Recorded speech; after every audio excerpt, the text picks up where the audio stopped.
Bienvenue, mon ami. Je suppose que tu es ici pour écouter une histoire. Ai-je raison?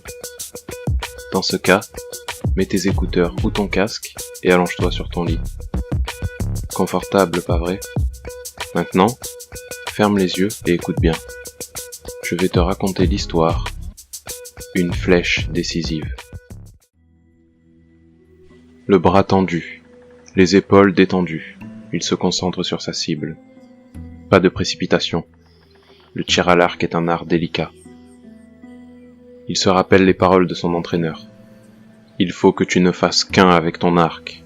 Tu dois le voir comme un prolongement de ton bras, et la flèche comme un prolongement de tes yeux. Là où tes yeux sont fixés, la flèche doit se planter. Il ne lâche pas des yeux le cœur de sa cible. Il doit y arriver. Il n'y a plus de place pour les erreurs.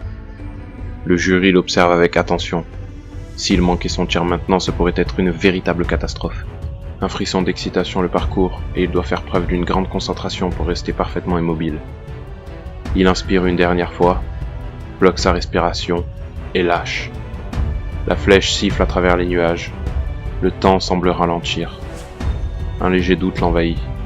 Et s'il avait fait une erreur, même une toute petite erreur, et que la flèche déviait de sa trajectoire? Pourtant, il n'a pas pu se tromper. Il s'est entraîné toute sa vie pour ce moment. La flèche se fiche parfaitement dans le cœur de la cible. Un léger parfum de rose s'échappe de la pointe quand la capsule à son bout s'ouvre, libérant une épaisse brume rouge. Il a accompli avec succès son premier tir. Les jurés applaudissent. Un immense sentiment de fierté gonfle son cœur. Il a mérité la confiance placée en lui. Ces centaines d'heures d'entraînement n'ont pas été vaines. Toutes les courbatures, les entorses et autres blessures.